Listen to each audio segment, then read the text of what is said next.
So let's move from that to the lightweight women's double sculls. Another really tight race, spiced up by the fact that the Dutch double got the world's best time, killed the world's best time by about 3 seconds. I was really annoyed with myself in commentary, actually, because because I wasn't on site, I didn't realise the wind had blown up, and I kind of looked at the times, and I was doing the times, and I thought, no, they're not going to be getting closer to the world record pace, and then they just killed it by about 3 seconds. Yeah, the thing with the wind in Sabaudia is it kept shifting from a cross tail to a straight tail, and so it just depended race on race. You know, the Croatians in the pair got quite close, didn't they? They were not close to the world record, but they were pretty quick. Yeah. And 16, same was it? Yeah, 16, I think. But yeah, I mean, it was a pretty electric row from them, and they didn't have anyone close to them. They did it sort of in a bubble, racing the clock. So put them next to another crew. So the British have beat them in the Europeans. I think the Italians beat the British in the Europeans, but had a spare on board in Zabaudia, and I don't think they raced in Lucerne. The British won at Lucerne, beat the Romanians, did they, and the French. So we got Netherlands, Britain, Italy, Romania, France. Who else is there? Is the Canadian? Yep, the Canadians will be there. They've got the world record holder in the ergometer in their boat, so they definitely have the power. Wow. Because is that Jill Moffat and Jen Cassans. Jen Cassans. Yeah, Jen Cassans, the world record holder. So powered, and then the Americans are usually decent. Because there was that. Because at FOQR, this was the event where there were 3 spots up for grabs, right? Where we had the Americans, the Swiss, and the Irish. The Irish. Oh, of course. Yeah, that was lovely to see, wasn't it? Yeah, it was relatively tight. Yeah, relatively tight. Well, not too tight. I guess a second between first and second in the qualifier. Then the Irish were about 3 seconds back. So that's space.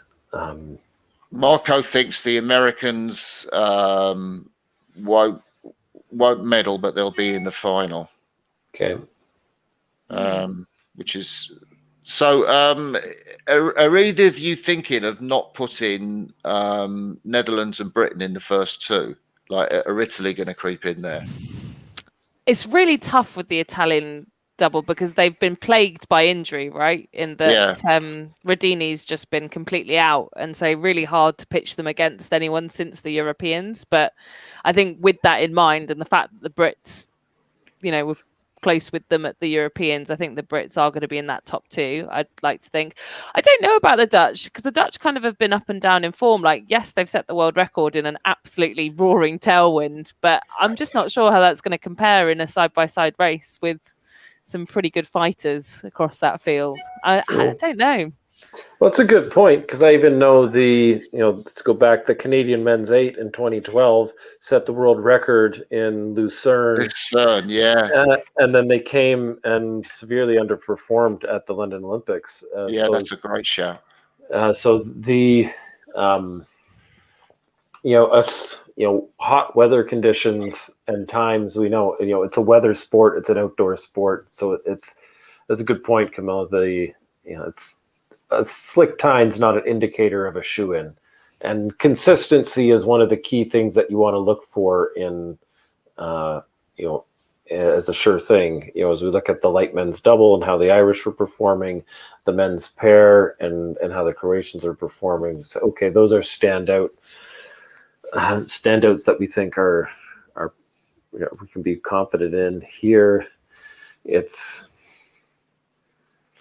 Yeah. So I'm going to go. I think I'm going to go for the British to win this event. The Dutch, because I kind of think they're just, Imogen Grant is just nailed on racer, and they've got better and better since they got thrown together in 2019 at the last minute. So I think Britain, I think the Netherlands will get silver, and I think Italy I think Rodini will get back in the boat, and I think they will get the bronze. So that's my pick for women's lightweights. What about you guys?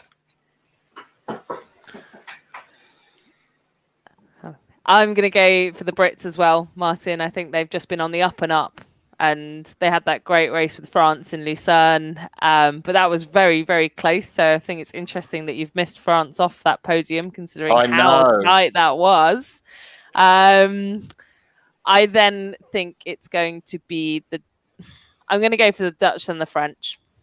I think the French can make it onto the podium. I think Tarantola and Beauvais have been really slick, really nice to watch. So. Good shout. How about you, Adam? I'm going to go for the Romanians. French wow! And Dutch. That's what I'm going to go for. Yeah. And they just to throw it in the mix, just to push GB off the podium because it just feels so good. Yeah. You're fighting a losing battle here, Adam, between the two Brits. I know. Someone's got to stand up to the Brits.